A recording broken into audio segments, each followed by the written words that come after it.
New ইয়র্কে আওয়ামী লীগ কর্তৃক সংগঠিত যে ঘটনাটি ঘটলো, এটা আমাদের জন্য হতাশার।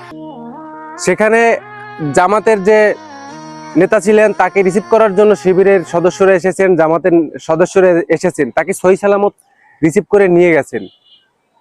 কিন্তু সেখানে মির্জা ফখরুল ইসলাম আলমগীর সাহেবকে রিসিভ করার জন্য আমি মনে করি অন্তত 200 লোক থাকা উচিত ছিল।